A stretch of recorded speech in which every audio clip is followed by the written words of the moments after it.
While the Gestapo was busy mopping up cultic opposition to the Third Reich, from Freemasons to astrologers to Thelemites, Himmler was fully engaged in turning the SS into the official state cult, with all the dangerous elements that Hitler described in the above extract from his table talk concerning Freemasonry. That's from Chapter 6, The Dangerous Element, the Ahnenerbe and the Cult of the SS in Unholy Alliance, A History of Nazi Involvement with the Occult by Peter Levenda. And Peter Levenda will be my guest tomorrow, March 25th. From 7 to 9 p.m. Eastern Time on blogtalkradio.com/The Stench of Truth. The link is in the description box. So join us for a talk on Nazis, NASA, secret space program, and sinister forces. Hello and welcome to another edition of The Stench of Truth. It is a sad state of affairs to look at the international situation and see that even with a very limited sort of negative reaction to some of the activities related to the Libya war, we are seeing very little done or said by the administration or those who have any political will whatsoever in either of the parties in this country, which is really sad. And because of the continued instability in the Middle East, we are now seeing a ramping up of Israeli-Palestinian aggression as well, with rockets being fired into Israel from Gaza and Israel retaliating. There was also a bomb explosion, I guess it was a suicide bomber or something on a bus, which killed a English woman and injured some other people.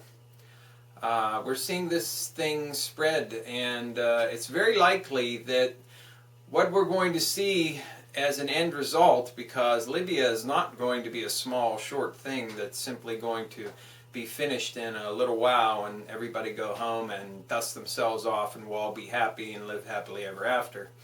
Neither is any of the other states of affairs within all of the other countries that are undergoing these massive revolutions and revolts. We see this spreading everywhere. And why should we have ever been under the impression that the Palestinians and or the Israelis would be outside of this zone of instability and that it would not spread there as well? And let us not forget that Israel is a major firepower in that area, and they have nuclear weapons. And to engage them in conflict, whether willingly or unwillingly, is certainly like letting the genie out of the bottle or opening Pandora's box.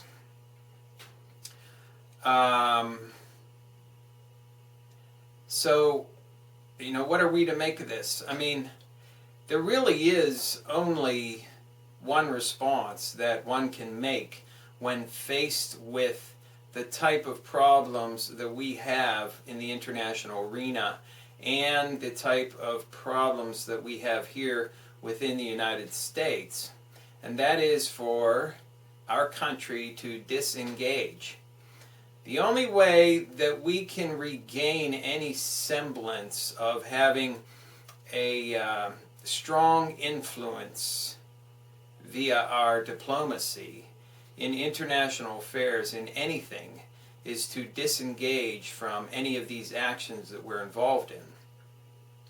And yet I see very little in mainstream news coverage and even in alternative media about any organized attempts to protest against the United States' continuous involvement in other countries in wars of aggression and in wars of imperialism. But they're not to spread the American way of life, God bless America, wave the flag, blah, blah, blah, bullshit. They are instead to spread the globalist doctrine and the World Banker doctrine and the United Nations doctrine and the Unified World doctrine. It has nothing to do with democracy. It has nothing to do with the American way, whatever that's supposed to mean. All of those things are bygone and dead unless we do something to bring them back. The only way that we can move back to a position of dominance where our diplomacy actually matters and where we can be a go-between between forces who are aligned against each other, such as Israel and the Palestinians, and actually work out a solution that solves the problems inherent in that situation, is to disengage. And the only way that that's ever going to happen is if there are massive protests in this country. And unfortunately, I do not see this happening. Mainly because most of the so-called liberals, people who are put into that category, whether by themselves or others, are incapable of expressing any kind of animosity or negative emotion towards Obama. And that's really what it boils down to. They refuse to accept the fact that they were gypped and ripped off. And they refuse to accept the idea that he is capable of any wrong whatsoever. In fact, the logic of these people who are trapped within their own rhetoric and their own twisted logic and twisted mentality is that ipso facto, if Obama does it, it must be good. That's the only rationale they need. It is a circular argument that can never be broken. While you have the same sort of thing happening on the right, but in a little bit of a different way. Instead of attacking Obama's actual illegal activities and the promulgation of war and destruction abroad, and the destruction of the economy here in the United States, the right intends to focus on lesser issues of really no substance or importance. So in effect, both the left and the right fail to address the key issues that are the problems with this president, and that is his unabashed support for Wall Street and the globalist regime of international bankers, which uses military force and the United Nations as tools to infiltrate countries and take them over and make them puppet states of the IMF for the globalist masters. And the reason that is because both the so-called right and the so-called left are completely bought and paid for by the very same globalist banksters who are funding and controlling the wars. The only way that we can ever get out of the problems that we're in is to completely disengage from this war function and refuse to be involved.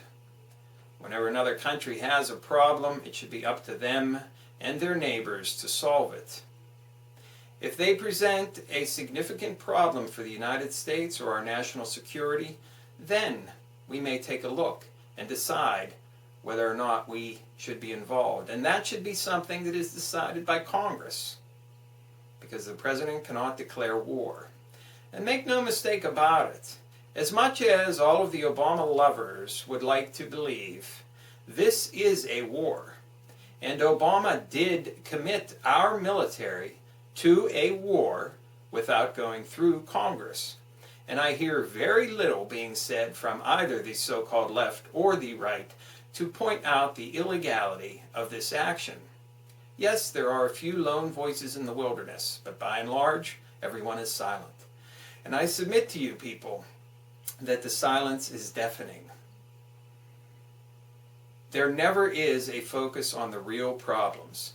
There is always an emphasis placed on small and or insignificant things. And that is where the entire problem lies. Thank you. Good night.